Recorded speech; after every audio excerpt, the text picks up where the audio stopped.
Tuunin mo ang buhay ko'y maging banal mong tahanan. Luglugan ng iyong wakas na pagsinta. Daluyan ang walang hanggang mga paburing pagsamo. Maghari ka, O Diyos, noon at kailanman.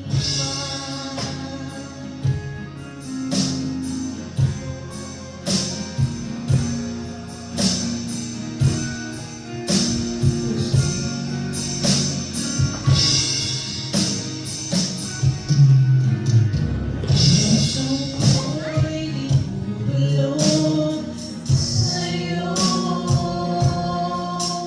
Nagpapakumbaba, nagsusumamo. Bakit napatingin mo? Ikaw ay mamasdan, magkaliit ka at sa'yo ay humingan.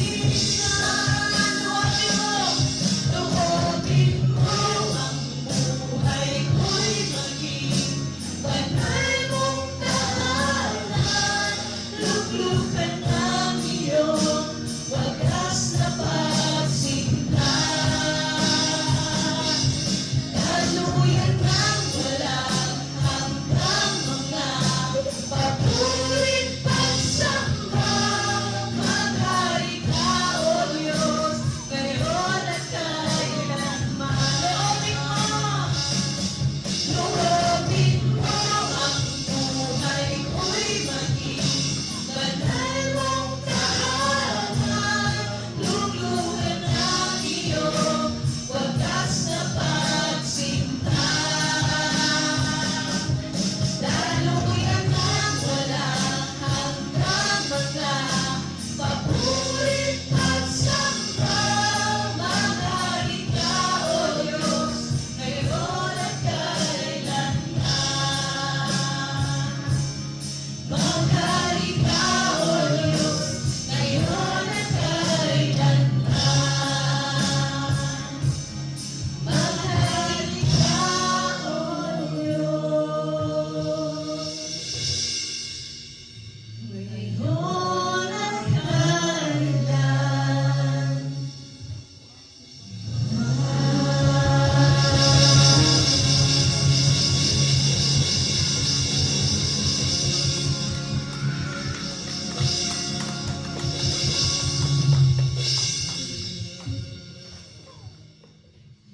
Heavenly Father, we came before you today in humility and faith. We magnify your name and we glorify you, our Lord.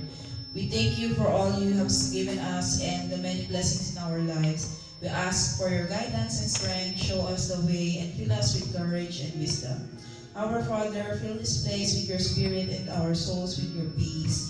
Let every song, prayers, and words spoken glorify you and draw us closer in communion with you and each other. Father, anoint our word deliverer with your Holy Spirit so that as we read your eternal words, your words may penetrate to our whole being and transform us into Christ-like you.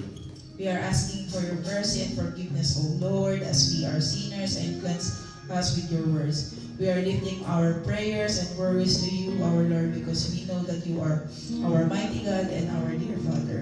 All of this we pray in Jesus' name. Hallelujah, God. Yes, Lord, you are here in this place and we are ready to worship you. Yes, Lord. Our hearts and our mind is ready, oh Father God. We know, Lord, that we are like an empty soil. Alam niyo yung mga kapatid, yung sobrang drought kayo, drought or tagtuyot. Pero ito yung panahon na si Lord is mag-pour down ng kanyang blessing, wisdom, especially through our word deliverer. So ngayon, papurihin natin siya.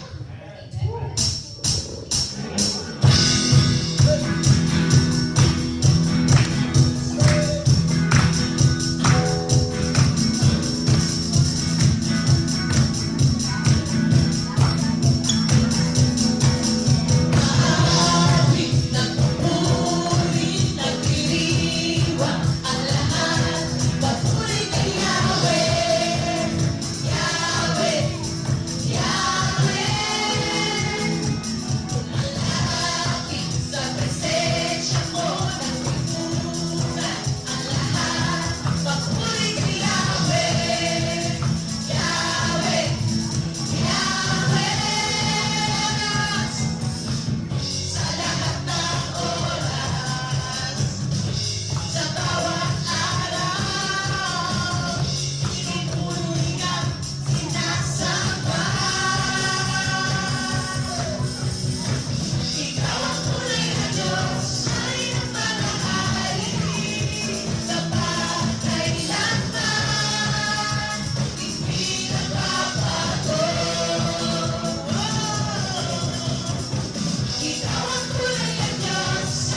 papupurihan at pasasalamatan, O Diyos.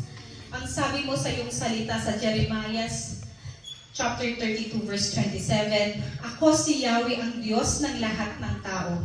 Walang bagay na mahirap para sa akin. Sa oras na ito, pinapaalahanan tayo ng ating Panginoon na kahit anumang pinagdadaanan natin, anuman ang ating hinihiling, anuman ang ating ipinapanalangin, walang mahirap sa Diyos. Hindi mahirap sa Kanya na sagutin ang ating mga dinudulong sa Kanya.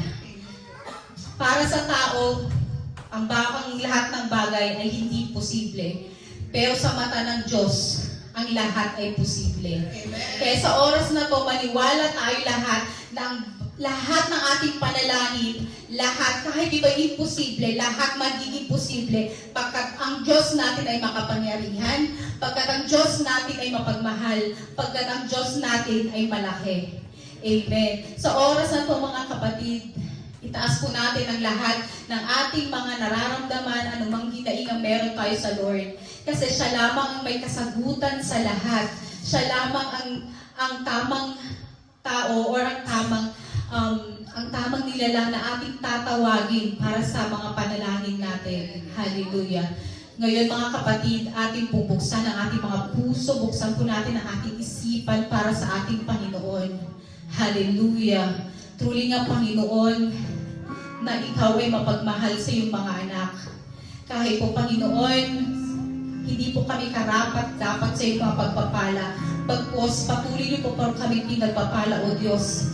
Salamat, Lord God. Sa oras na ito, Panginoon, itong aming awitin ay para sa iyo lamang, Panginoon. Hallelujah. Salamat, O Diyos. Pagkat nariyan ka lagi sa oras na ating pangangailangan.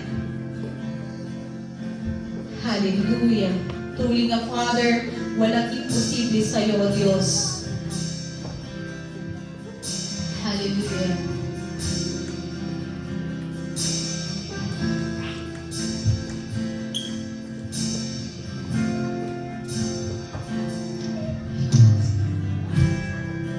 Yes, Lord Jesus.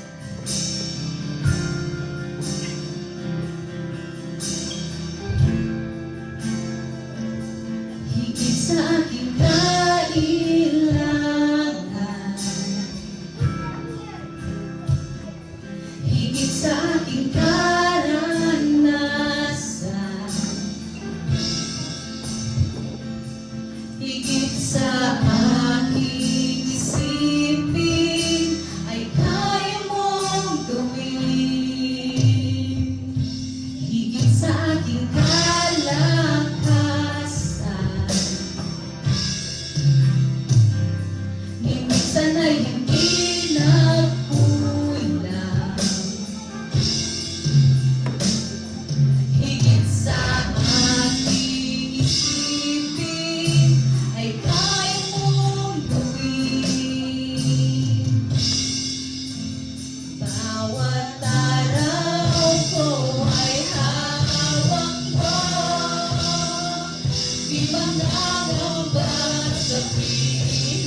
Dinggin ang aming tinig, isisigaw sa buong mundo.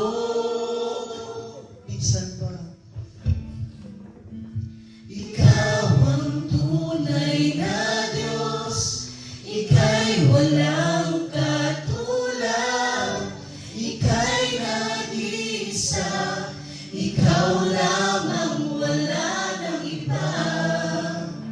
Sa'yo ang aming awit, dinggin ang aming tinig, isisigaw sa buong mundo.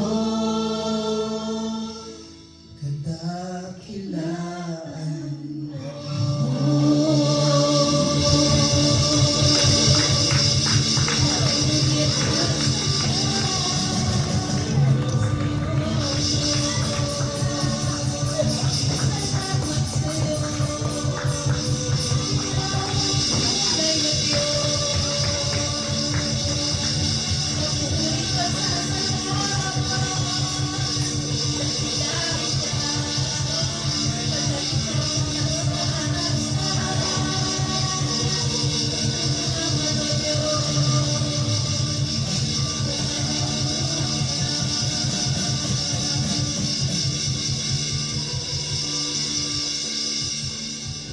Salamat o Diyos sa oras na ito, Panginoon. Alam po namin na nagbigay po kami ng kagalakan sa inyo sa araw na ito, Panginoon. Truly nga, Panginoon, ay kayo dapat lawalhatiin. Truly nga, Panginoon, ay kayo dapat papurihan, Panginoon. Maraming salamat, Panginoon, sa aming mga buhay, Panginoon. Maraming salamat, Panginoon, sa pagpapala niyo, Panginoon. Maraming salamat, Panginoon, sa buhay na pinagkaloob niyo sa aming Panginoon. Maraming salamat, Lord God, sa pinagkaloob ng pamilya sa aming Panginoon, na laging nariyan sa aming Panginoon, na patuloy kami pinapalakas, O Diyos. Lord, hallelujah, Panginoon. Maraming salamat, Panginoon, sa iyong kapurihan. In Jesus' name, Amen.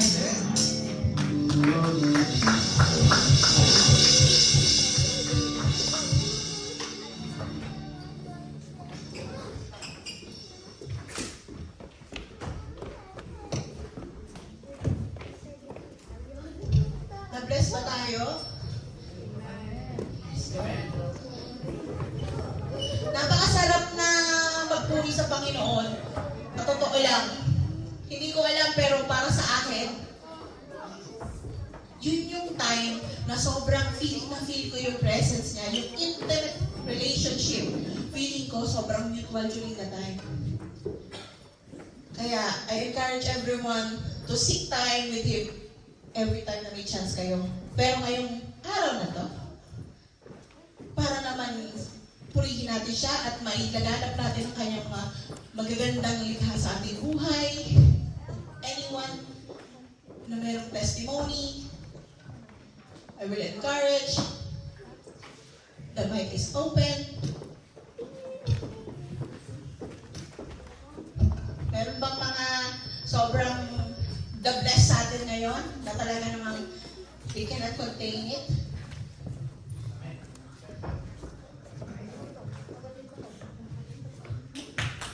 Hallelujah. Praise God. I just wanted to share how God actually blessed us this week. It's been a long week for our family, for us, for me. It's been a long week. But the thing is, God is really good because He provided or He gave yung pangangailangan namin. And He knows talaga, God is really powerful God because He knows actually yung kailangan natin. And sabi nga that the more struggles we face, the more trials na dumarating sa buhay natin, mas lalo dapat tayong kumakapit sa Kanya. And praise God, I thank God because of course, sa buhay ko bilang isang Kristiyano na talagang maraming pinagdadaanan and maraming questions sa sarili ko that I've been asking Him as well. But praise God dahil hindi niya ako pinapabayaan kasama ng aking pamilya. And of course, pinagpapasalamat namin ang aking wife. Of course, yung matagal na naming pinag-pray din at matagal na rin namin talaga since way back pa sa UAE is about our youngest son na si Nathan. And we thank God dahil nagkaroon siya ng schedule for his surgery and glory to God dahil natapos na ang kanyang surgery and he is now alive and well and nasa recovery stage siya but then praise God dahil patuloy yung kanyang paggaling and it's been worrying us kasi way back sa UAE talagang it's been a problem for us dahil nga syempre yung kanyang surgery, operation, expenses, sobrang laki. But God is good kasi when we came here in UK, praise God dahil libre yung naging operation na wala kang inibayaran ni kahit £1. And God is good kasi He knows talaga yung needs natin. We just need to continue and have faith sa Kanya. And I would like to thank another pasasalamat po sa Panginoon dahil nung last Friday, yung aming weekly Friday na seminar sa pag-aaral ng kanyang salita ay nag-end na last Friday. And we thank God dahil sa seminar na yun, mas lalo kong naintindihan o mas lalo kong nabigyan ng importansya yung salita niya.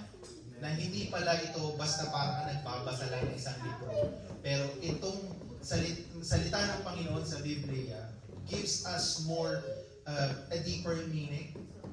Kumbaga, mas lalo dapat natin itong namnamin pag binabasa natin siya dahil meron talaga siyang gustong ipaintindi sa atin. Hindi lang ito base sa pag-iintindi sa sarili natin. And I thank God dahil ginamit niya si Pastor Mark na para kami bigyan ng oras, para kami turuan, gabayan, bigyan ng proper advices kung ano yung mga dapat naming alamin.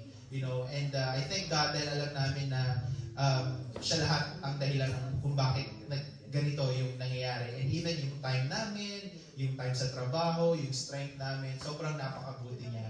And walang taus-pusang pasasalamat sa Panginoon dahil talagang masasabi ko na talagang God is good. And in all the time, God is good. So, sa Kanya lang lahat ng papuri.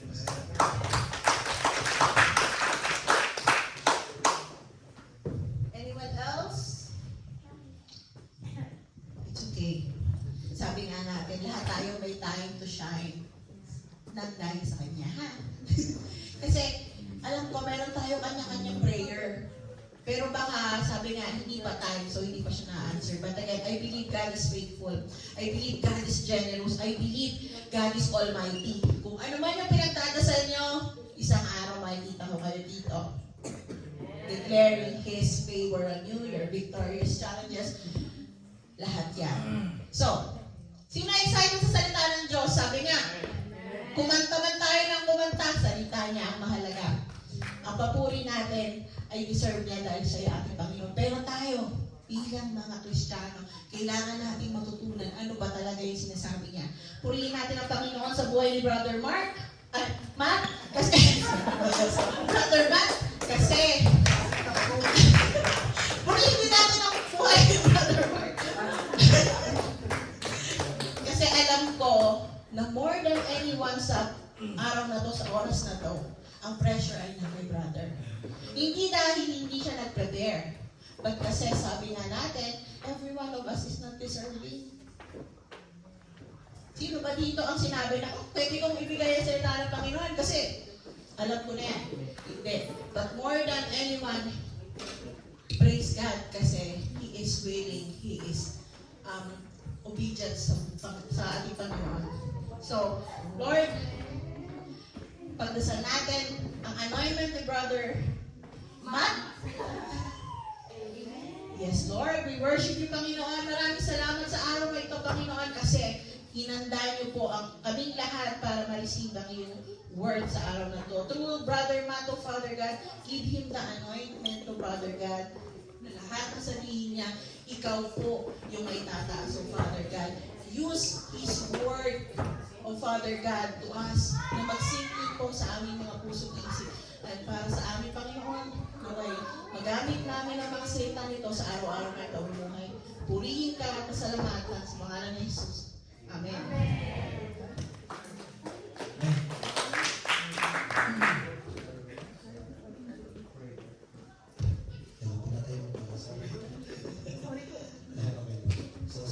Sister Rosa prayer.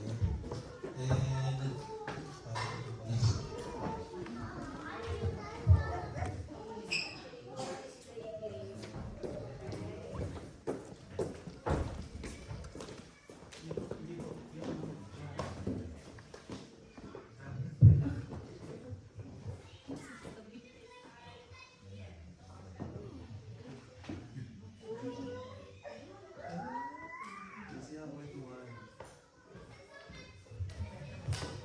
Amen. Hallelujah. So, hello po. Nakakatawa yung sinabi ni Ate Rose. Talagang simula pa lang ng araw na to, alam mo ni ng asawa ko yan, yung parang aking struggle. Hindi ba sa parang ayaw, pero syempre parang iba pa rin talaga, parang pagka magdadala ka ng Word of God is napakalaking checking na ginagawa mo sa sarili mo. Kasi, again, at sabi natin, walang sino mang worthy sa atin to serve God dahil lamang sa biyaya at habag ng Panginoon kaya tayo nakakatayo. Kaya honestly, unlike nung previous preaching before, last Sunday service, iba medyo may iba akong ngayon.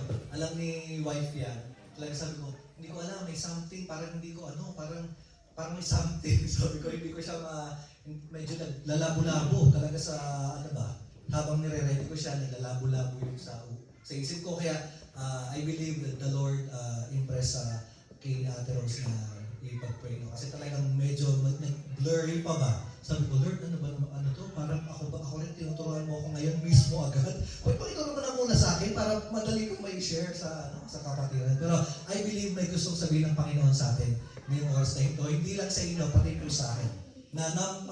Isa po ako siguro sa unang recipient ng Word of God. Kasi bago ko siya ma-share, na-receive ko siya first. Ako yung nalipo ng recipient. No? So yun, praise be to God. At ako po ay somehow rin ng testimony na mabilis. Praise God. Praise be to the Lord na si Brother Ray na nakakita kanina. So, actually na po ang aming ability to pray pa before din ng aking wife na car.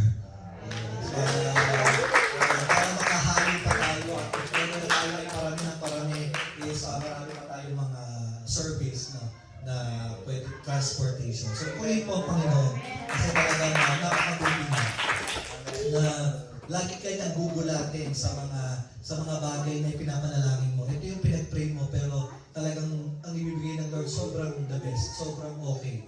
No, higit pa sa kaya natin isipin, kagaya nga nung sinabi natin sa kanta, higit pa sa kung ano yung kaya nating maisip ang ipagkakaloob sa ating Panginoon. Amen po ba? Makapangyarihan ba ang Diyos? Kasi palakpakan natin ang Diyos ng Panginoon. Makapangyarihan ba ang Diyos sa buhay natin? Amen. Sobrang makapangyarihan ng Lord. At bago po ako mag-start, meron po akong kakwento na naikwento rin sa akin nung ako ay college pa, mga first year college at ako ng second year college. Kami po sa klase ay medyo may karamihan na Christian. No, so may isa po doon na nagkwento sa akin ng kwentong to. Na talaga sabi ko, okay, ganda. Sabi niya, meron daw 3 tao na nagtagisan sa pananampalataya. Kung sino ang may tunay na Diyos at sino yung may pananampalataya doon sa kanilang Diyos na sinasamba. So, Buddhist at Kristiyano. Para daw masukat yun, kailangan tatalon sila sa bangin. Kung sino mabuhay, siya ang may tunay na Diyos at may malakas sa pananampalataya. Tumalon una si M.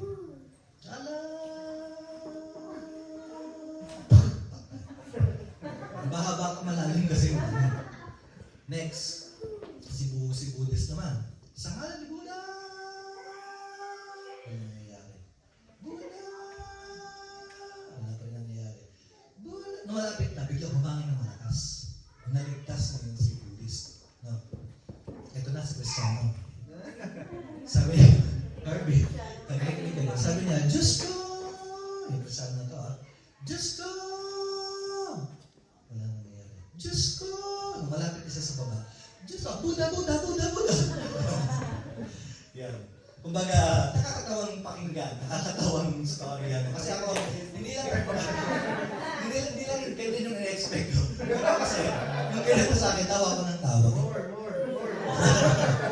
So yun, pero kidding aside, ito po ay simula pa lang naman ng ano natin. Kumbaga, para malaman kung kayo pa ay nandyan na kasama ko. At hindi nanto, kasi nag-hibernate na tayo eh. Winter na. So, yung pong kwentong yun is na nung una ko siya narinig, eh, sobrang tawang-tawa ko. Base pa din dun sa pagkakakwentong kaibigan ko na talagang yung pagaspas ng kamay na sa pagkakakwento. Talagang desperadong mabuhay. Nakakatawang kwento pero nakakalungkot na katotohanan. Na once na tayo po ay nasa ganung sitwasyon, desperate moments ng buhay natin, minsan nananangan tayo sa sarili nating karunungan. Nananangan tayo sa sarili nating diskarte para malagpasan yung pagsubok na hinaharap natin instead of manatili sa pananampalataya na meron tayo. No? Yun po yung nakakatawang kwento pero masakit na katotohanan.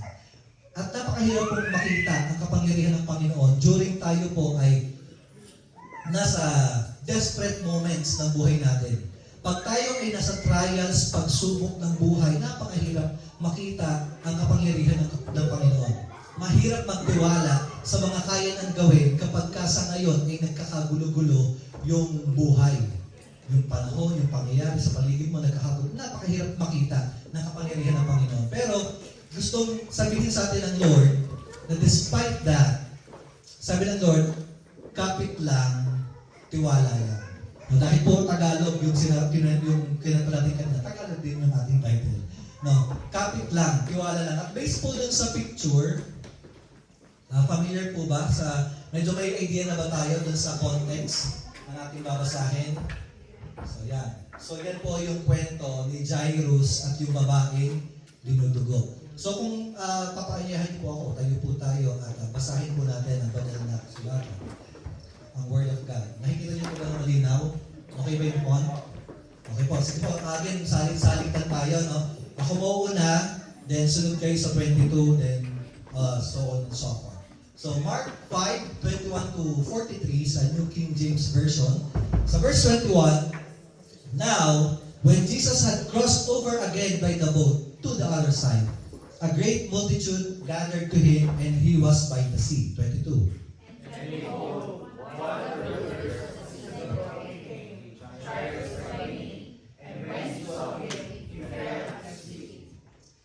Verse 23, and begged him earnestly, saying, my little daughter lies at the point of death. Come and lay your hands on her, that she may be healed, and she will live. 24. So Jesus went with him, and a great multitude followed him and followed him.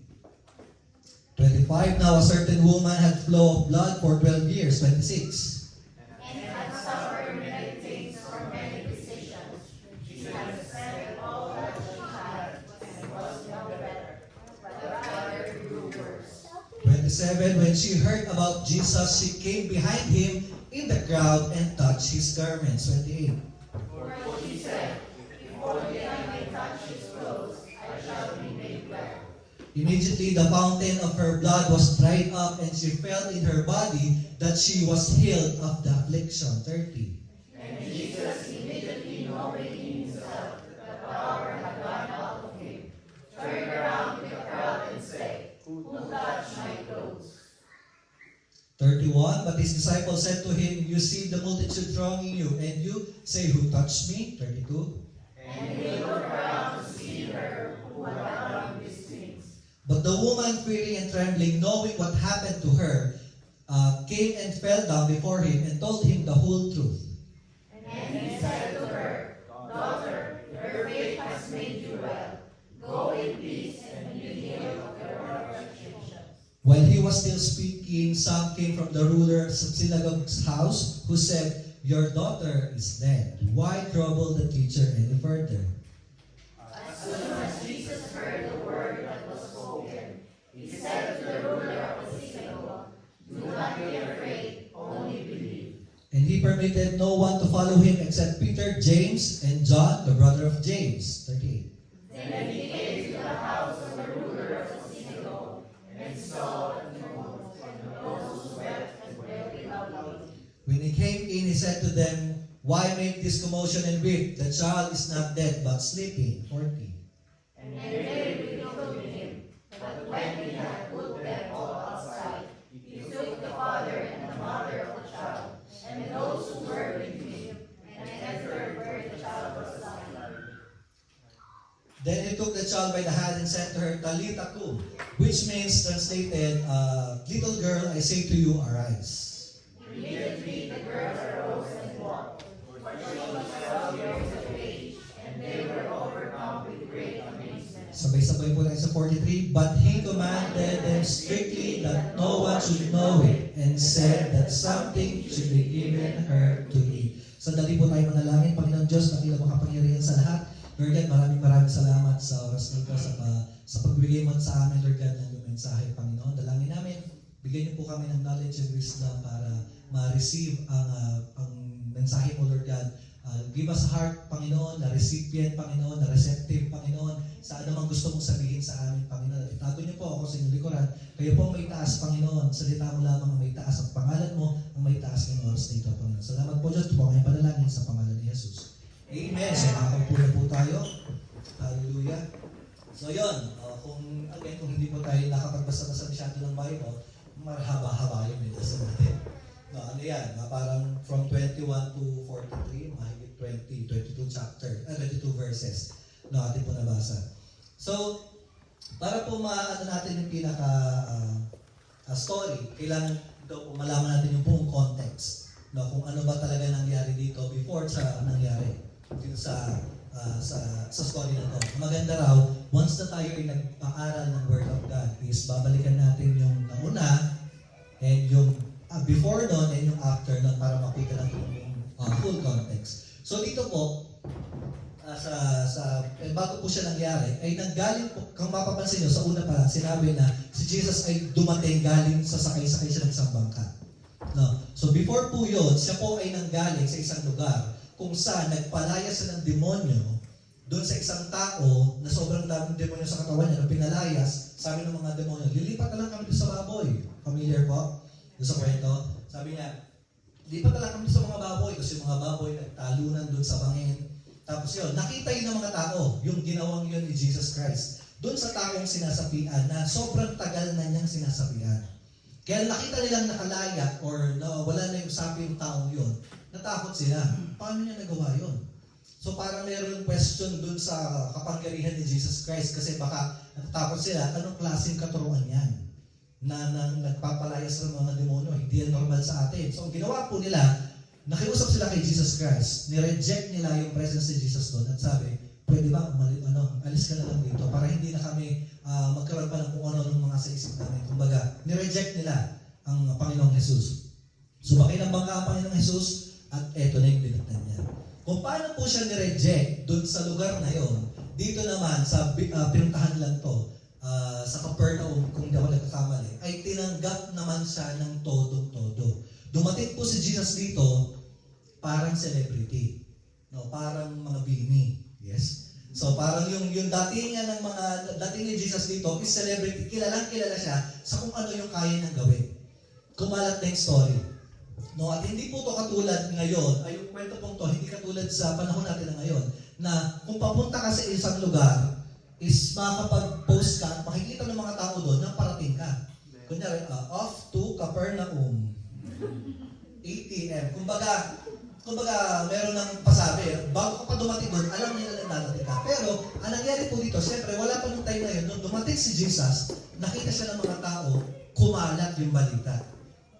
Kumalat yung balita na, ito yung Jesus, ito si Jesus na may kaya magpagaling ng mga ganito, mga ganyan.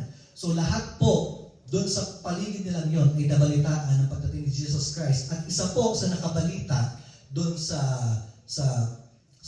presence ni Jesus Christ ay ang ating first character dito sa kwento natin na si Jairus.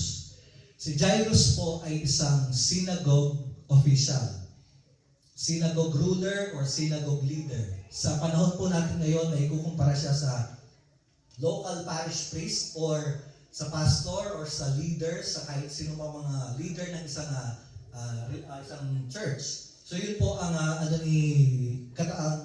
status ni Jairus. At hindi lang siya po basta simpleng tao, siya po ay respected doon sa lugar nila. Ang synagogue po ay isang place of worship for the Jews. Place of worship at place of instruction.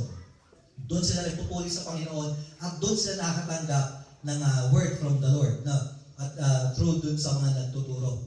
And dito po si Jairus, para maitalaga siya na synagogue leader, synagogue official, kailangan meron siyang knowledge doon sa Jewish culture, Jewish laws, laws of Moses, sa lahat dapat alam niyo yun. Yung 613 na batas at law at commandments sa Old Testament, dapat alam niya yung lahat. At dapat pinapractice niya yun. At isa po sa law doon is bawal kang yumukod, bawal kang yumuko, bawal kang sumamba, lumuhod sa kahit sino mang tao, Diyos-Diyosan, o kahit sino mang rebulto. Kahit sino pa yan, bawal mo yung likuran. Kaya po, likuran. Kaya nga po, tandaan niyo yung kwento ni Shadrach, Meshach, Abednego. Sila ay pinatapon sa pugon sa kadahilanan na hindi sila yumukod sa statue ni Nebuchadnezzar. No, doon pa lang, yun yung parang law na sinasabi dito. Pero kung makikita po natin sa Mark 22, and behold, one of the rulers of synagogue came, Jairus by name, and he saw him and fell at his feet, and begged him earnestly, saying, My little daughter lies at the point of death. Come and lay your hands on her that she may be healed and she will live. So dito po talagang pinakita ni Jairus kung paano siya nanampalataya sa Panginoong Jesus. Si Jairus po, kung mapapansin nyo, napapaligiran si Jesus sa maraming tao, di ba? Pero nakapass through si Jairus. Kasi nga, siya ay respected ng mga tao. Nung nakita nila paparating si Jairus para humingi ng tulong at nagpatira pa sa Panginoong Jesus, grabe yung gulat nila. Hala, ba't siya lumuluhod? Synagogue official to . So doon pa lang, pinakita dito ni Jairus na wala siyang after sa kung anong status. Kasi sabi po nila, di ba, bukod sa pag-ibig ng Panginoon sa atin, wala nang ihigit pa sa pag-ibig ng isang magulang sa anak. No? Kasi si Jairus, yung anak niya is dying. 12 years old child is dying. No? So ginawa niya, hinubad niya lahat. Yung pagluhod po niya, kung para sa atin ay parang napakasimple. Kasi ginagawa natin yan, naluhod tayo. Pero para sa kanya, para lumuhod siya ng ganon, at parang dumapa na siya sa pagmamakaawa sa Panginoong Jesus. Ibig sabihin, nandun yung complete surrender at complete pagtalikod niya kung sino man siya. Kasi nung nung nagpatira pa siya, napalilibutan siya ng maraming tao, hindi lang mga ordinaryong tao, may mga pariseo din doon, may mga eskriba, saduseo, makikita siya na, ay, lumuhod, tanggal yan. Tanggalin yan. Nung the moment na nag-decide siya na lumuhod siya sa Panginoong Jesus, tinalikuran niya na yung dati niyang pagkatao. Kasi kung nagkataon na hindi na pagaling ni Jesus yung kanyang anak, hindi lang siya namatay ng anak, nawalan pa siya ng identity. Nawala na yung status niya sa lipunan. So, ang ginawa po ni Jairus dito is big leap of faith na talagang hinubad niya yung kung hindi na pinakailangan kung ano man yung estado ng buhay niya. Talagang lumuhod siya. At isa po sa makikita na natin dito is desperation. No. Once na tayo ay nasa sitwasyon na parang dead end na wala na tayong kayang puntahan, nagiging desperado tayo. Buti na lang, dito sa ginawang ganito ni Jairus is okay. Lumapit siya sa tunay na Diyos. Hindi siya lumihis sa iba. Paano na lang kung kanino man siya humingi na pagaling yung anak? No, hindi siya sa Panginoong Jesus. Kunyari, hindi sa Panginoon siya sumingi ng tulong, namatay ang anak niya, nawalan pa siya ng identity. Pero buti na lang, ang Panginoong Diyos ay makapangyarihan, ang Panginoong Jesus ay makapangyarihan. Still, lumapit siya sa, napagaling niya yung anak ni Jairus. So, ang pagpili pinansin siya ni Jesus Christ, hindi dahil sa status niya.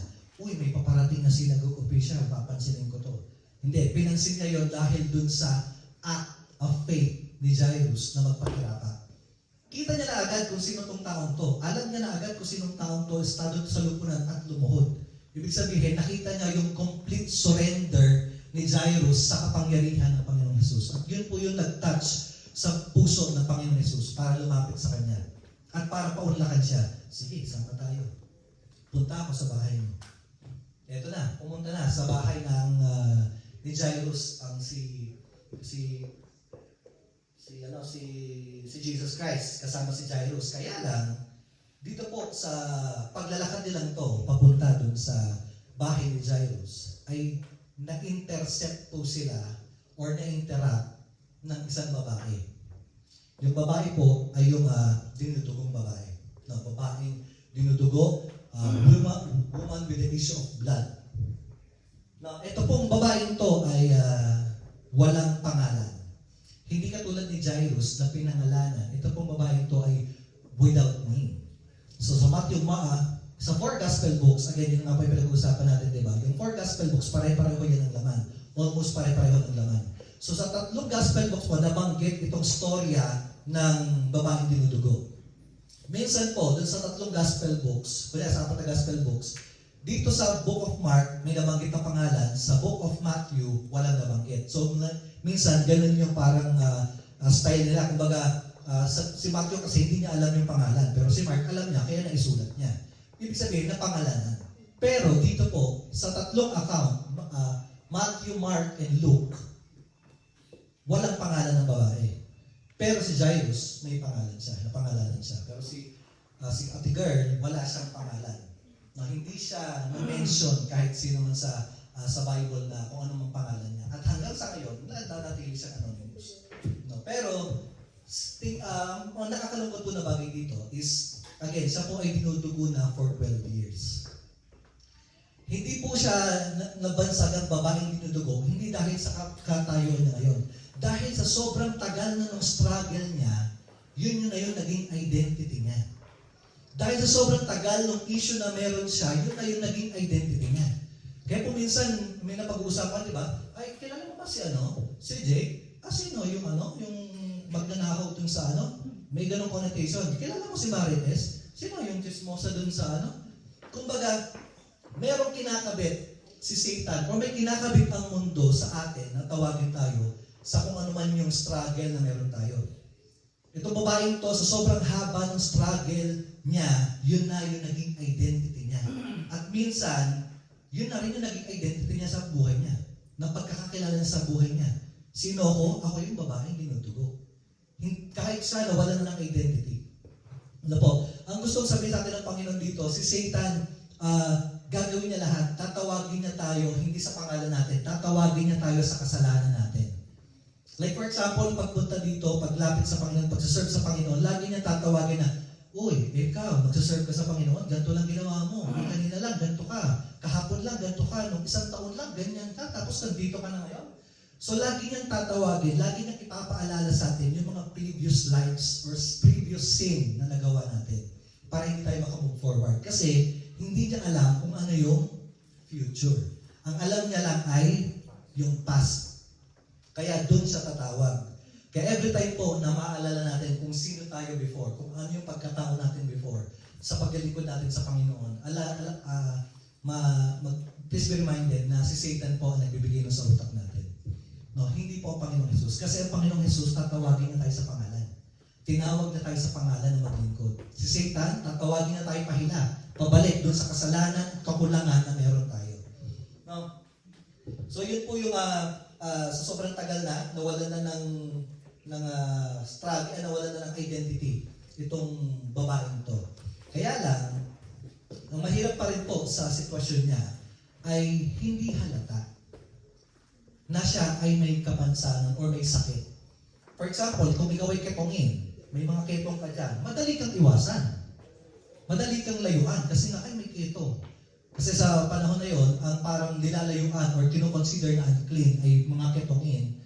At yung mga yan, yung mga humawak sa patay or yung mga babaeng may dalaw or babaeng mga dinudugo. So yan po yung mga unclean na tinatawag nila. Ang mahirap po dito sa, unlike po ng ketongin, ang babae po na dinudugo ay hindi kita kung ano man yung pinagdadaanan niya.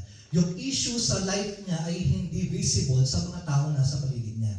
Minsan po, gano'n tayo mga tao. Ano po, napakagaling nating pangit sabihin pero magaling tayo mag-pretend. Kamusta ka sis? Kamusta ka bro? Okay lang. Okay naman.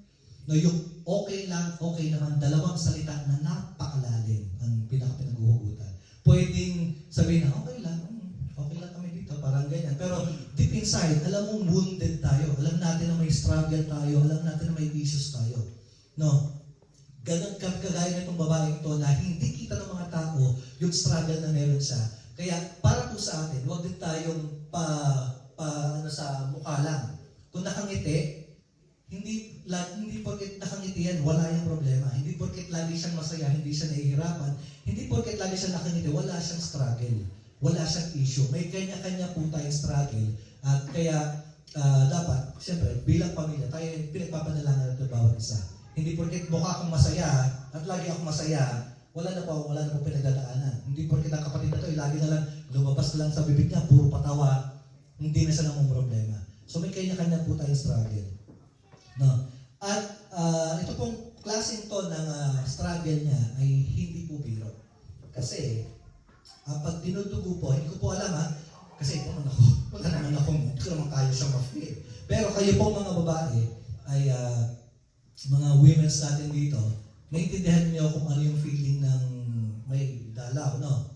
Kasi nga, siyempre, minsan nagiging irritable. Dahil irritable, sigurado meron yung discomfort. Isipin nyo, ilan ba yung days lang ng mga 3 to 5 days, di ba? Naglalast siya. Isipin natin, naglalast siya for 12 days. Mahirap. Isipin natin, maglalast siya for 12 weeks. For 12 months, for 12 years, 12 years siyang tinutugo. Walang patid. At mahirap pa po dito, hindi lang siya physically exhausted. Kasi di ba pagka dinudugo medyo mahina ang katawan niya. Physically, eggs na siya. Pero kung titignan po natin sa Leviticus, chapter 15 verses 25, New King James Version pa rin. Ito po yung mga batas sa Law of Moses. If a woman has a discharge of blood for many days, other than the time of her customary impurity, if it runs beyond her usual time of impurity, all days of her unclean discharge shall be as the days of her customary impurity. She shall be unclean. So dito po sa Jewish customs, kapag meron po ang babae, unclean sila. Hindi sila pwedeng hawakan. Yung inupuan nila, hindi rin pwedeng hawakan. Pag kinawakan ka niya, ikaw ay unclean din hanggang mamayang gabi. Hanggang mamayang gabi lang naman. Pero siya, tuloy-tuloy yung kanya. Yung sa, kapag alam ko ang ano ko pa nga dito, kapag di ba yung monthly na period, after, nung pinaka-last day na walang blood, 7 days pa sila mag-iintay para sila ay maging pure or maging clean. So dito po, siya ay considered unclean for 12 years. 12 years siyang unclean. Kapag ikaw ay unclean, hindi ka pwede pumunta ng mga synagogue, hindi ka pwede pumunta ng church, hindi ka pwede makisalamuha sa ibang tao kasi nga pagka hinawakan mo sila, magiging unclean din sila. Kaya nga po nung time na to, ang pinaka-instruction sa mga taong unclean ay ipagsigawan kung ano man yung meron sila. Leper, leper. Dala sa leper. Unclean, unclean. Ipagsisigawan nila yun. Para yung mga tao aware, ay, unclean, bawal ko itong hawakan. So ito po babae ito ay hindi lang damaged physically. Siya po ay may damage din sa emotional. Isolated yan. Kasi siyempre, kung 12 years siyempre dadaanan yun, himiwalay na siya sa pamilya niya. Kaysa naman every time pag na-accidente nahawakan siya, di unclean na rin sila. So, parang isolated to. So, siya ay in-isolate na yung sarili niya. No? At wala na siyang pwedeng may connection pero hindi na ganun kadalas. No, ito pong babae ito ay wounded physically, emotionally, mentally, socially. Lahat ng, kumbaga, siyempre ang hirap nun, di ba? Yung naghihirap ka, may sakit at karamdaman ka, pero walang makatulong sa'yo. Walang makahawak sa'yo. Kasi pag nahawakan ka nila, unclean sila.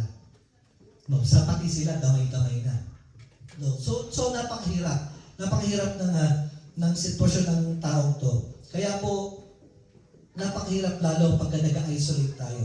Once na nakakaranas tayo ng problema at sa sarili natin yung problema natin, medyo mahirap. No? Yung kinukulo natin yung sarili natin sa kaya ko to. Kasi ako po ganun, personally. Napakadalaw ko po mag-open ng isang problema sa ibang tao. At syempre sa wife. or sa wife lang talaga. So kumbaga talagang napakaganon kong tao. Once na may problema ako, talagang close ko yan. Ako yung sinasabi ko kanina, na great pretender, na nakangiti lang pero may walang problema, walang nararamdaman na kahit ano. So yun, kumbaga, yung during the isolation, doon mas malakas ang kaaway. Kapag in-isolate natin yung sarili natin doon sa ibang mga tao, doon malakas may makapag-penetrate ang kaaway. No, sabi may narinig nga ako na isang preaching ni Pastor Stephen. Sabi niya, temptation is strongest during isolation. Kapag nag-isolate tayo or wala tayong kasama, doon mas matindi yung temptation. Temptation to sin, temptation to do the wrong things. No. So yun, at incurable po ang disease na ito. No? Kumbaga yung sakit niya, dahil 12 years na, incurable na. Wala na pong sinabi na wala nang gamot. Hindi lang naman tayo sa, ito basahin po natin, Mark 5, nakikita niyo po dyan.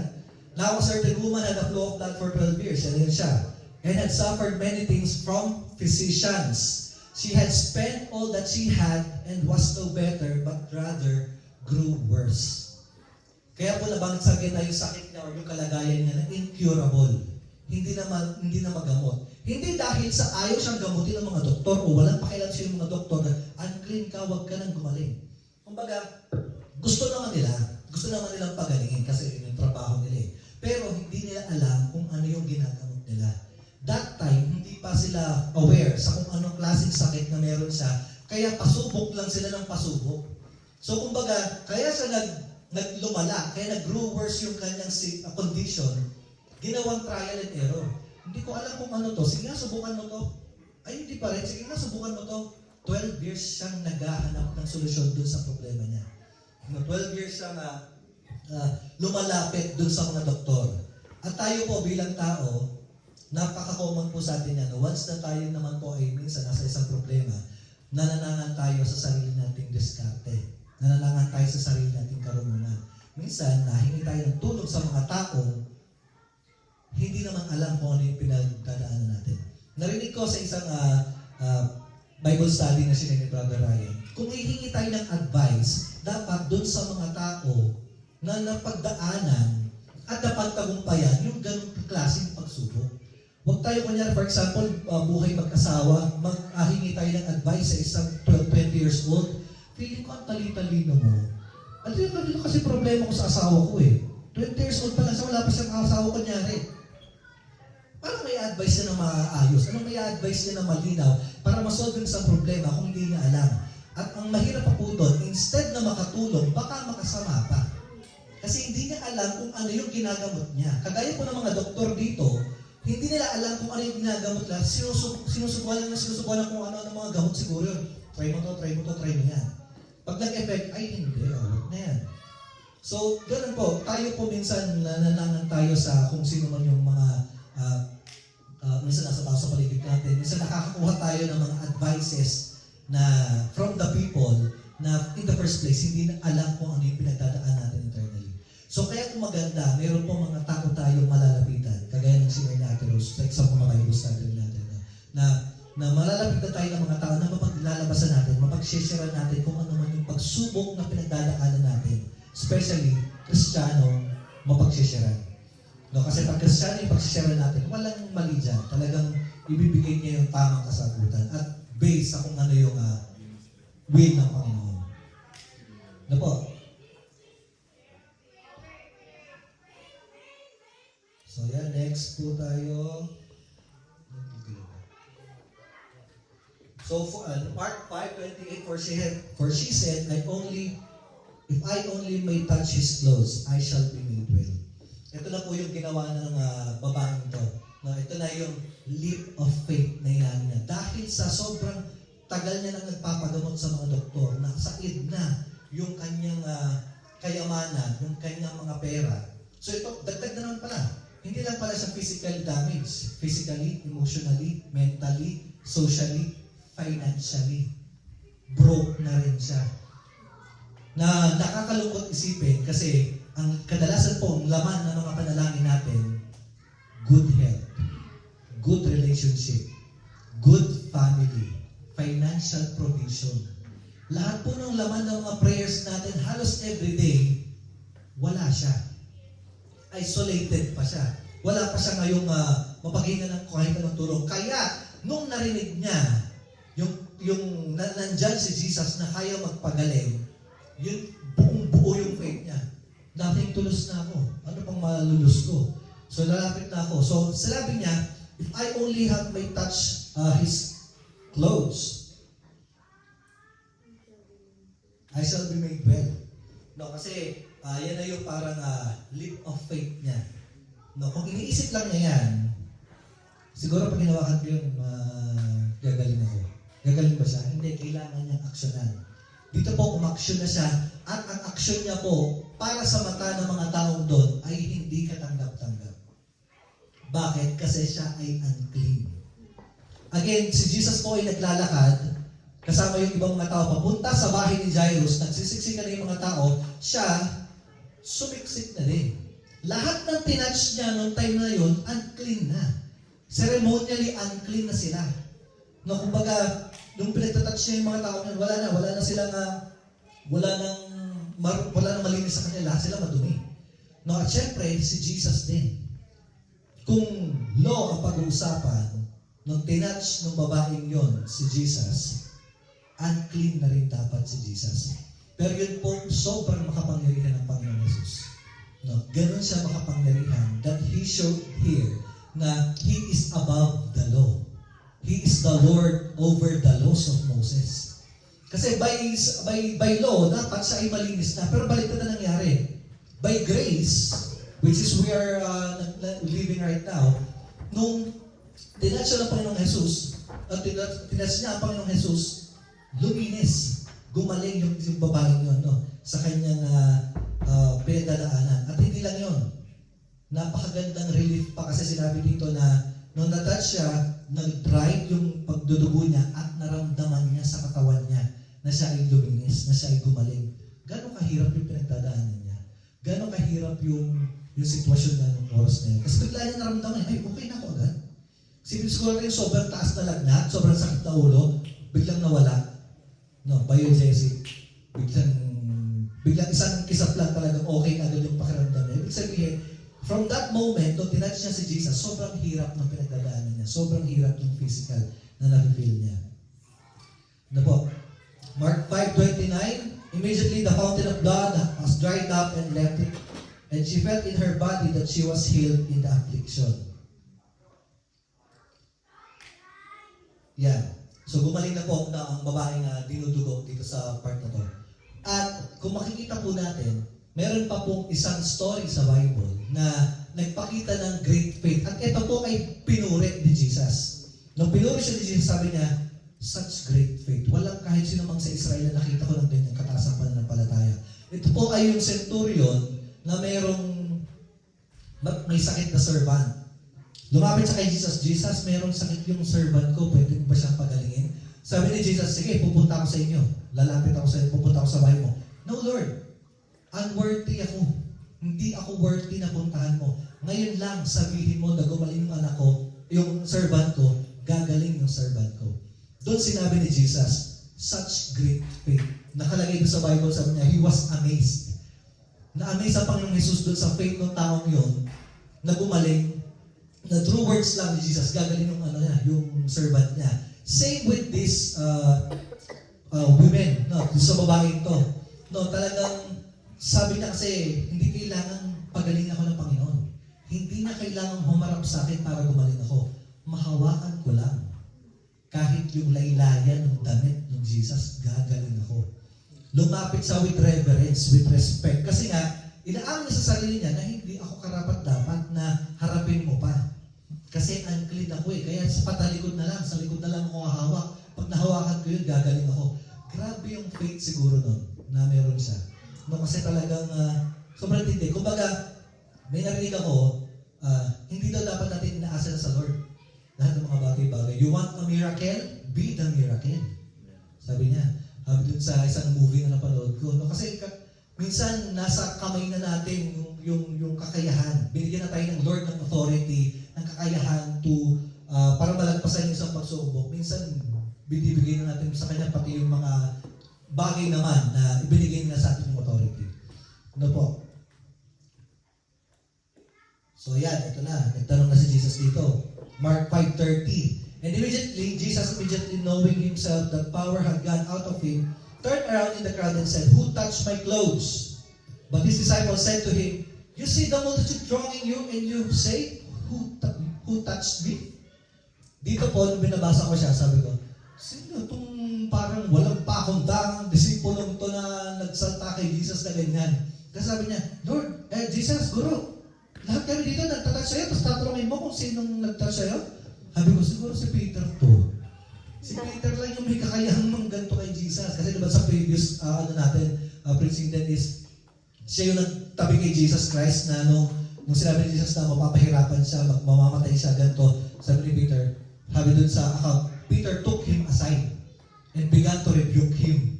Nirebuke ni Peter, Lord, hindi mangyayari sa'yo yan, huwag mong sabihin yan. So, dito, sabi ko, siguro si Peter to, habang binabasa ko yung Mark, wala kasi nabanggit dyan. Pero hindi ko matandaan kung sa Luke or sa Matthew yun. Nabanggit si Peter nga. No, kasi talaga namang si Peter ay, ewan ko kung anong lakas ng loob meron siya. Siguro kasi ganun ka-intimate yung personal relationship niya sa Panginoon na nasasabi niya kahit anong gusto niyang sabihin. And sabi nga nila, minsan yung ganung mindset ni Peter na sinasabi lahat ng gusto mong sabihin ay dinadala siya sa mga lugar kung saan nakakakilos ng Panginoon. Kagaya na lang sinabi niya, Lord, nandyan ka, let me come with you. Pupunta ko dyan, nung sa boat, nung umalis siya sa boat, di ba? Sino mag-iisip na kaya mo maglakad? Pero sinabi niya yun, hindi na siya nag-isip, lalakad ko dyan. So lumakad siya. So, ang maganda na ni Peter yun. Pero, yun lang, na-share ko lang. Sino itong walang pakundangan na ito? Pero yun. So Mark 5:34, he said to her, "Daughter, your faith has made you well. Go in peace and be healed of your affliction." Sa buong story po, dito sa kwento natin to, dito po ako ito po yung pinaka-paborito ko nangyari. No, nung sinabi ng Panginoong Jesus, nung tinatch siya ng babae na gumaling at sinabi, hinahanap niya kung sinong tagtag sa kanya na nakita niya. Sabi dito, kinuwento ng babae yung buong kwento. The whole truth, sabi dun sa binasa natin kanina. Yung kabuuan. Hindi lang siya sinabi, Lord, ako yun. Sinong nag-touch sa akin? Ako po, Lord. Hindi lang siya ganun. Nagpatira pa siya, lumuhod siya kasi nga alam niya alam niya nagkasala siya eh. Siguro yung mga tao kasi, nung sinabi ni Jesus, sinong humawak sa akin? Siguro yung mga tao, yan. Siguro. Kasi talagang siguro, minsan ganun tayo eh, no? Pagka, ayan na, sabi ng Mrs. Georgie, ba't ako? Nagiging paniki daw tayo. Ikaw mag-opening prayer, ba't ako? Paniki. No, kumbaga, nung sumarap siguro si Jesus, talagang sabi ng mga tao, ay, hindi ako yan ha, dito lang ako. So talagang umalis sila kasi yung siguro paglingon ni Jesus is gulat. Kasi sabi niya, sinong nakapagpalabas ng kapangyarihan sa akin? Kaya yung lingon ni Jesus, may imagine natin kung anong itsura niya. Kaya yung mga tao, oops, teka, eto na, dumating na si babae. Alam niya na hindi na maitatago yung ginawa niya parang pagnanakaw ng kapangyarihan sa Panginoong Jesus. Lumuhod siya, humingi ng tawad, at ikinuwento ang buong story. Andiyan pa si Jairus ha. Huwag mo natin kalimutan si Jairus. No, si Jesus humarap at hinarap yung babae kung ano, nakinig sa buong kwento, kung ano yung nangyayari dun sa kung ano yung ano niya. So ako po ako ganito, dinudugo po ako, ganyan, hinawakan ko kayo, baka madumi na rin kayo. So ganyan. Kaya niya sinabi. And he said to her, "Daughter, your faith has made you well. Go in peace and be healed with your affliction." Sabi po ng John 1:12, "But as many as received Him, to them He gave the right to become children of God, to those who believe in His name." Ito pong babaeng to, nung hinawakan niya yung robe ni Jesus, from babaeng dinudugo, naging daughter na siya. No, nung siya, hindi, from the stolen identity, nahanap niya na yung identity niya kay Jesus Christ, which is daughter. No, ito yung sinabi lang sa John 1:12, di ba? Na lahat tayo yung mga naniniwala sa Panginoong Jesus ay pinagkalooban na maging anak ng Diyos Ama. So dito, sinabi niya, daughter. Hindi na siya tinawag na babaeng dinudugo. Dito pa lang sinabi niya, daughter. Kaya sabi ko, ang sarap sa feeling nun siguro, dun sa babaeng yun. Kasi for the longest time, for 12 years, siya ay nabansagang babaeng dinudugo. The woman with the issue of blood. Pero ngayon, nung humarap ang Panginoong Hesus sa kanya, at inaasahan niya na magagalit dahil parang nagnakaw siya ng kapangyarihan, ang tinawag pa siya sa ngayon, daughter. At sa Bible po, wala pong, hindi ko sure parang sa pagkakalam ko, walang ibang tinawag si Jesus Christ na daughter. Ito lang. No. So daughter, i-dissect natin itong sinabi niya to. Daughter, your faith has made you well. Has made you well. Kasi nga, kinokorek din ni Jesus yung pwede maging misinterpretation ng babae na ang kapangyarihan ng Panginoong Hesus ay nasa damit. No, kasi, ay, gumaling ako doon sa damit niya. Ikakwento niya yun. Alam mo ba, gumaling ako. Paano ka gumaling? Hinawakan ko yung damit nun. Baka mamaya, pag anahin nila yung damit ni Jesus o kahit anumang parte ng mga garments ni Jesus, baka paghati-hati ito, ibenta na nila. No, kasi, kaya sinabi yan, your faith has made you well. Kasi gusto niyang i-correct yung mindset ng babae na hindi yung damit ko, yung nagpagaling sa'yo. Your faith has made you well. At hindi lang faith niya alone. Faith niya sa true God. Faith niya sa naging isang Diyos. Kasi pwede magkaroon tayo ng faith sa kung ano-ano mga bagay. Alam niyo po, perfect example, yung inuupuan niyo po. Hindi nyo man alam, pero meron kayong faith dyan. Kasi nung umupo kayo dyan, talagang yung pag-upo nyo, talagang walang halong pagdadalawang isip na pwede yung bumagsak. Walang ganong isip kasi yung faith nyo natin is completely nandun sa upuan. Pero tignan natin, isang beses, pag upo ko dyan, ako umupo dyan, nawasak, wala na tayong lahat na dyan. Teka, ingat ka. Pag uupo ako dyan, dahan-dahan na ako. Tapos kayo din, kung nakita nyo yung lumasak yung upuan, kung pag-uupo tayo, dahan-dahan na din. So, kung tama yung faith, meron tayong faith dyan. Ito babaeng to, kung mali yung faith na meron siya, hindi rin siya gagaling. Sinabi ng Panginoong Jesus dito, your faith has made you well. Faith sa Kanya. Faith kay Jesus. Faith sa kapangyarihan ng Panginoon. At yun pong gustong sabihin sa atin ng Lord, makapangyarihan ang Diyos na pinagsisibihan natin. Napakamapangyarihan niya. No? Kung tayo ay mananampalataya sa kapangyarihan na meron siya, lahat kung anong pinagdadaan natin, kaya natin paglagpasan niya. No, your faith has made you well. Next, go in peace and be healed of your affliction. Again, for the longest time, for 12 years, ito pong babaeng ito ay walang peace of mind. Siya ay physically may sakit, emotionally drained, siguro, financially broke, no, talagang ano pa ba, socially ignored.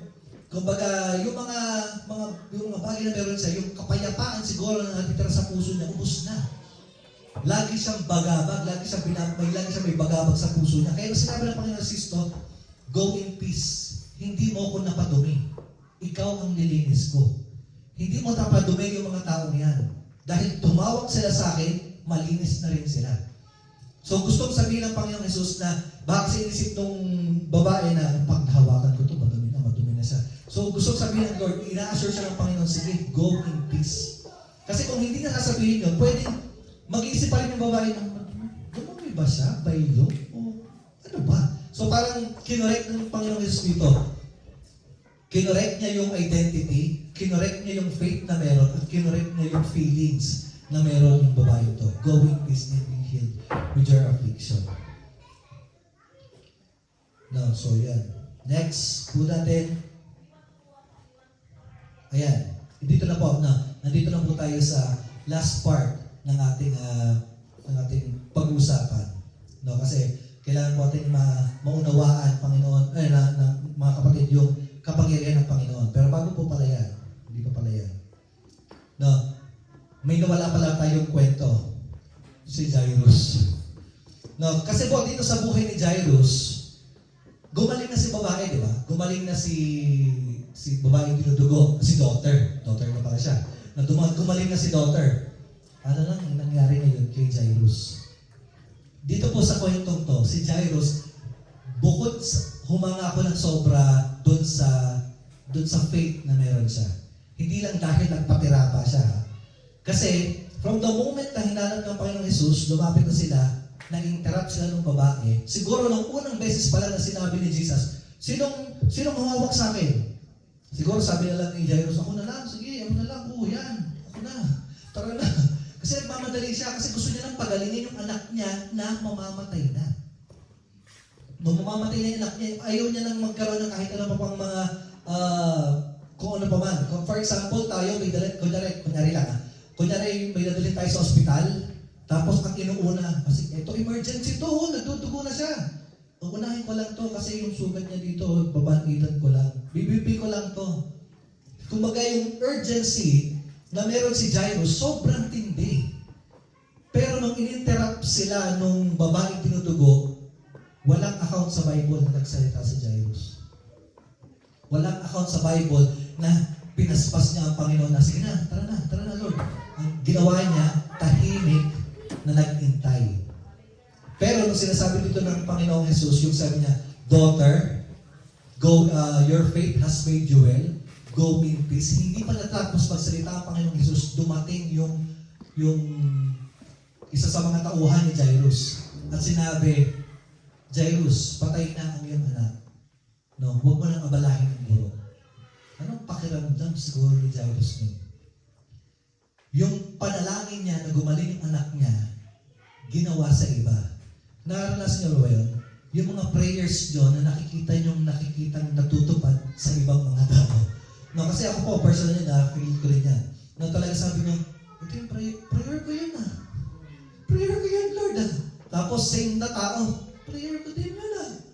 Prayer ko ng gantong trabaho, prayer ko ng gantong buhay, prayer ko ng gantong pamilya, prayer ko ng gantong posisyon sa kung saan man.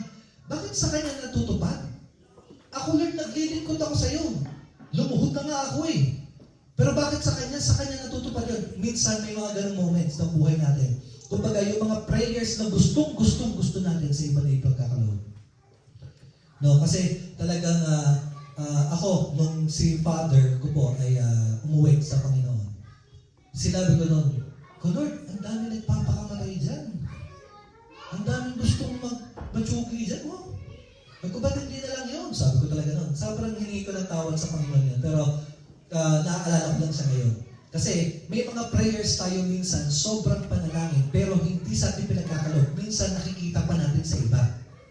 No, pero gusto kong sabihin ng Panginoong Jesus, hindi pa siya tapos sa buhay natin. Kung nakita man natin yun sa iba, makapangyarihan ng Panginoong Jesus, hindi pa siya tapos.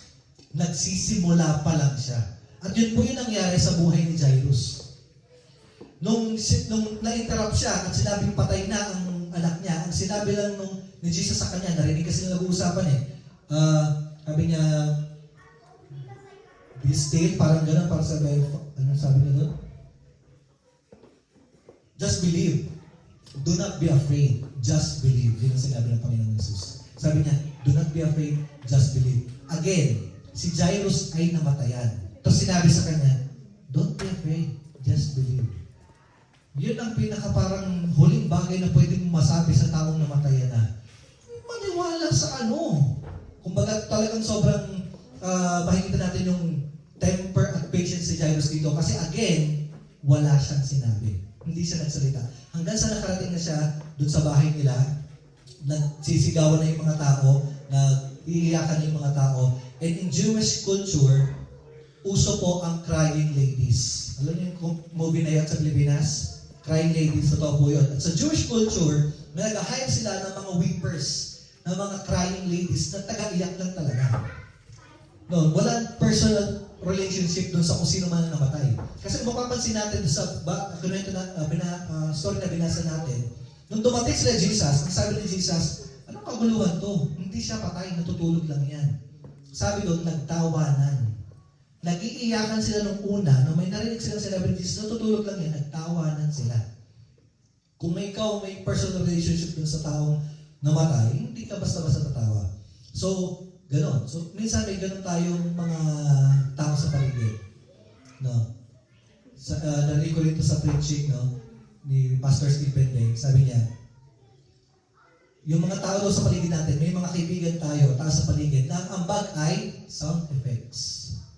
Alam mo, ganito yung problema ko eh. Oo. Yun lang yung ambag. Yun lang yung ambag na kayang sabihin. Kasi nga, walang personal connection, walang personal relationship. Hindi mo ma-feel man lang yung tunay at genuine yung pag-anya. Oh. Kumbaga, meron tayong mga ganun tao. Kaya, kung meron man tayong tinatanggal sa buhay natin ang Panginoong Jesus, tinatanggal ng mga tao, mga dating close na kaibigan na feeling mo close kayo, biglang hindi na. May mga taong nandyan lang sa season ng buhay mo nito, tapos biglang nawala na sila. Huwag po tayo matakot.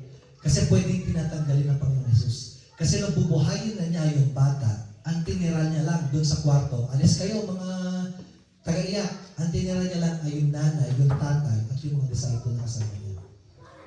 So may mga tao po sa buhay natin na tatanggalin ng Panginoong Jesus para tayo baka mag-move forward sa next season ng buhay natin. At ito na nga po. Sinabi niya doon sa bata, Talita kum, which means, little girl, arise, nabuhay na ang bata. No. Kaya po ako humanga dito sa buhay ni Jairus ay hindi lang dahil dun sa siya ay synagogue leader ng patirapa. Siya ay from the first na nagsimula itong kwentong to hanggang sa dulo, wala siyang naging imik. Ang imik lang niya, Lord, ito yung anak ko, kung mahawakan mo siya, magiging okay siya, gagaling siya. Yun lang yung words niya, yun lang yung script niya. Yun lang yung sinabi dyan na sinabi niya at wala nang iba. Pero kung mapapansin natin, una, naglalakad sila, in-interrupt ng babae na dinudugo, walang narinig. Namatay na yung mga, yung anak niya, binalita na sa kanyang patay na, walang narinig. Nung pinapaalis ng Panginoong Jesus yung mga taong nakapaligid na nag-iiyakan na, walang narinig. Ibig sabihin, sabi ko, grabe yung faith ni Jairus dito. Nasimula nung in-erase niya yung concern or issue niya sa Panginoon, hindi na siya nagsalita ulit. Kasi sabi ko, para ako nahiya sa sarili ko nung sabi ko, Lord, kasi minsan ako, or minsan tayo, rin natin, once na sinabi na natin yung prayers natin, minsan, Lord, ano ba? Ngayon na ba? Kailan ba? Bakit ba kasi ganito? Bakit ba kasi ganyan? Kumbaga, marami pa tayong murmur. No, marami pa tayong nasasabi after natin i-erase yung ating concern or issue sa Panginoon. Marami pa tayong nasasabi ulit. So, ngayon gusto sabihin ng Panginoon, kagaya ni Jairus, magtiwala tayo. At ito po yung last na, 3 points or 3 things to remember in times of trials or kung tayo man po ay nasa point of desperation. No? Be with the people that follow Jesus. Kagaya ng babaeng dinudugo. No, kasi siya po ay hindi lang basta-basta humawak sa Panginoong Jesus. Sinabi po dyan, kasama siyang sumusunod. Kung hindi po niya nakita yung kumpulan ng mga tao na sino yung pinagkakaguluhan niyo? Si Jesus, kaya niya magpagaling ng ganito. Kung hindi po siya sumunod dun sa mga tao ngayon, kung hindi siya kasama dun sa mga tao ngayon, hindi niya matatanggap yung miracle na galing sa Panginoong Jesus. Kaya be with the people that follow Jesus Christ. Tayo, yan. Maganda itong ginagawa natin. So next, have faith and act on it. Do your part. Do our part. No, kasi may faith tayo sa pinapanalangin natin, pero kailangan natin aksyonan. Kasi sinabi rin ng Bible, faith without action is dead. No, kumbaga, kung ano mang faith na meron tayo, pero hindi natin ina-aksyonan, walang mangyayari dyan. Kagaya po nung ginawa ng babaeng to, kung inisip-isip lang niya, na kung mahawakan ko lang to, gagaling ako. Kung mahawakan ko. Unless hawakan niya talaga, saka lang siya gagaling. No. So act on it. Do our part. Kung meron tayong pinapanalangin, kung meron tayong gustong mapaglagpasan ng trials or pagsubok, gawa natin ang paraan. Do our part. Have faith. Ibigay natin sa Panginoon at syempre, kumilos din tayo. No, next, surrender to God and let Him do His part. Kagaya naman po ng ginawa ni Jairus. Sinurrender na niya lahat sa Panginoon, lahat ng concern at prayers niya, and he let Jesus to do His part. At hindi siya nabigo, hindi siya binigo ng Panginoon, gumaling ang kanyang anak at muling nabuhay. Ano po? No, so, dito po ay dalawang storya ng dalawang magkaibang tao. Isang may status sa lipunan, isang iniiwasan. Isang babae, isang lalaki. Isang may 12 years old na anak na mamamatay. Isang merong kalagayan na 12 years 12 years niya nang inainda. Isang taong pinangalanan, isang taong tinawag kung ano yung karamdaman na meron siya. So dalawang tao po na pinapakita dito sa kwento, pero may common sa kanila, desperation. Desperation na matouch ng Panginoong Jesus. No, at kung tayo po ay may ganong heart, no, desperate sa kapangyarihan or desperate na matouch ng Panginoong Jesus, hindi tayo bibigoy ng Lord. Ang kailangan lang natin ay magkaroon ng matinding pananampalataya. So kung meron man po tayong pinagdadaanan ngayon, meron man tayong mga problema or mga issue, kanya-kanyang issues sa buhay natin, magtiwala po tayo sa kapangyarihan ng Panginoong Jesus. Palakpan po natin ang Lord sa Amen. Salamat po kasi sa isang panalangin. Hallelujah, Lord. Maraming salamat to Diyos sa kabutihan mo, Lord, at sa aming buhay, Panginoon. Dalangin po namin, Panginoon, na kung ano man, Lord, yan yung mga issues or mga concerns namin sa buhay, mga prayer requests na hinihintay na matagal na, Panginoon. Lord God, kami ay mananampalataya, kami ay magtitiwala, kami ay hindi susuko, Panginoon. Ikikip namin yung faith, Panginoon, at kami kikilos, Panginoon, nang naayon sa iyong kalooban, Lord God. Dalangin namin, Panginoon, na kami ay patuloy na lumago spiritually. Bawat isa po sa amin ay patuloy na lumalim sa personal relationship namin sa inyo, Panginoon. Nang sa gayon, meron kaming pananampalataya, lumago ang aming pananampalataya, Lord God, at patuloy kami manangan sa kapangyarihan na meron ka, Panginoon. Lord God, patuloy niyo po kami i-remind sa mga salita mo at patuloy niyo po kami i-bless, Panginoon, sa aming mga buhay, Panginoon. Salamat o Diyos, this we pray in Jesus' name. Amen. Palakpak po para sa Panginoon.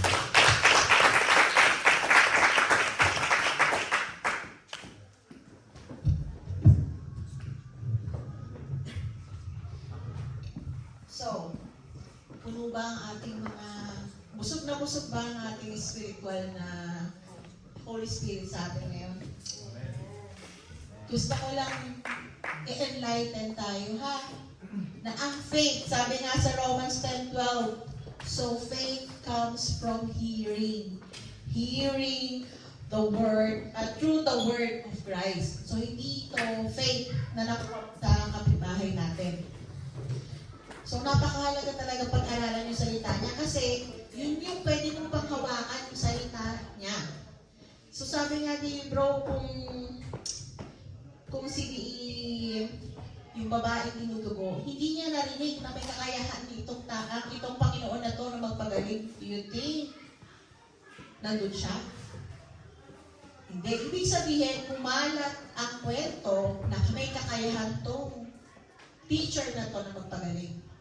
So tayo sa buhay natin, ano ba yung mga pinanghahawakan natin? Galing ba talaga yan sa Panginoon? Ano ba yung mga possessions na pinapahalagahan natin? Saan ba natin inaalay yung buhay natin? Kasi minsan sa sobrang dami natin ginagawa sa araw-araw, nakakalimutan natin yung ano ba talaga yung importante. So, we are being reminded today sa preaching ni Brother Matt na we need to be centered by Him. We need Him to be our guide. Kaya tayo bilang pamilya, napakahalaga ng number 1 point niya, na be with the people who follow Christ. We can be with many people. Iba-iba, katrabaho mo, kaibigan mo, kahit nga sa bus, pwede mo silang makasama. But only few people will stick with you during the times of troubles. And those people, yun yung dapat mong i-treasure. Sabi nga, as we grow old, kumukonti yung kaibigan natin, unfortunately. But, sila yung nagsistick to you through thick and thin. And then, our faith. Sabi sa Matthew 22, verse 21-22, and whatever you ask in prayer, you will receive it if you have faith. Again, huwag tayong magsawang humingi, maghintay, at maging faithful din kay God kasi siya faithful siya. And lastly, surrender everything to God. Lahat tayo walang ipagmamalaki sa Kanya. Kung ano man ang kakayahan nyo, hindi yan galing sa inyo. Ano mang meron tayo, hindi yan dahil sa inyo. Kundi yan ay dahil pinayayaan kayo ng Panginoon. Pero hindi pa rin para sa inyo, kundi para sa Kanya, magamit niya para sa Kanyang kingdom. So sa susunod na mga araw, naniniwala ako na mas ma-enlight tayo kung ano talaga yung purpose ng word na to sa buhay natin. And as we continue with the service, ang sabi na, ang pagbibigay ng ikapo ay isa ring paraan ng pagpupuri sa Panginoon. So, welcome natin si Brother Mark.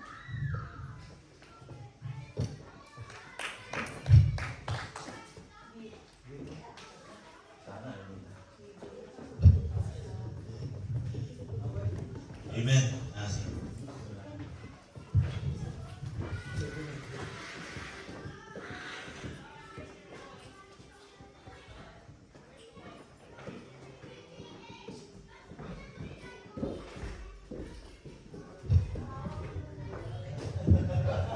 Amen.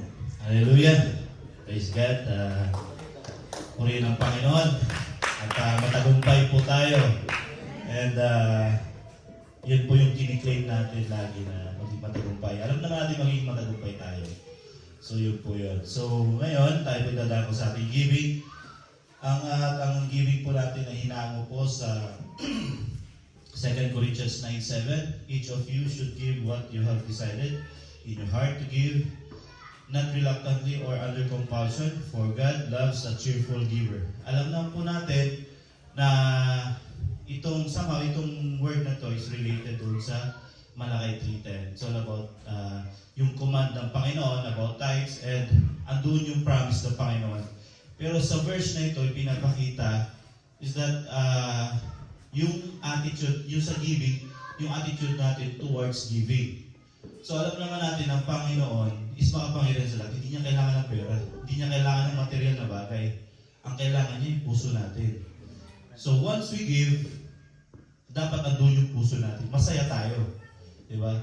I believe na any kind of, no matter what form of giving, basta andun yung puso natin, God loves a cheerful giver. Maging time man to, ito yung time na pinagkakalunan sa Panginoon, ito yung ino-offer natin sa Panginoon. What else? Yung pagbibigay, manpower, kumbaga parang gano'n, manpower. And ano pa? Tithes, kasali yung tithes. Kasi sabi yung command sa tithes, di ba? It's all about 10%. Kasali yun. So yun po yung tinutukoy sa verse na to, na it's all about attitude natin towards giving. Dapat maging happy tayo na binibigay. Kasi dapat naman talaga maging happy tayo.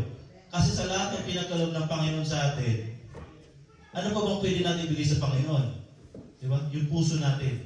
So, glory to God dahil sa kanyang pagmamahal sa atin, andun yung heart natin na ibigay yung lahat na dapat para sa Kanya. And one thing also, kaya nagkaroon tayo, meron tayong ganitong giving kasi alam naman natin na it is for the expansion of kingdom of God. And dahil sinasabi nga sa Luke, di ba, yung sinasabi doon na the harvest is ready but the workers are few. So ano yung magiging paraan natin na para mas lalo pa po tayo, mas ma-expand natin yung word, ang kingdom ng Panginoon. So pamamagitan din po ng giving. So, glory to God, yun po ang dapat natin gawin. Laging inaalala, laging inaano sa atin na it's all about giving. Kailangan ibalik natin sa Panginoon. So, glory to God at hallelujah. Si Lord ang bahala sa atin. Thank you.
Praise God.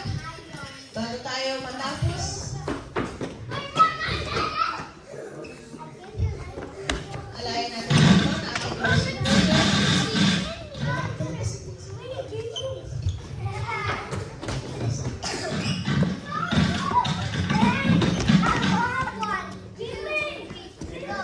Amen, mga kapatid. So, before we end ang ating service, of course, I'd like to remind everyone, ating Christmas celebration will be on the 15th of December. So, ating information that we would like to share, of course, sa ating mga kaibigan we would like to invite. So, of course, we can just communicate sa ating mga group leaders. Okay, ang ating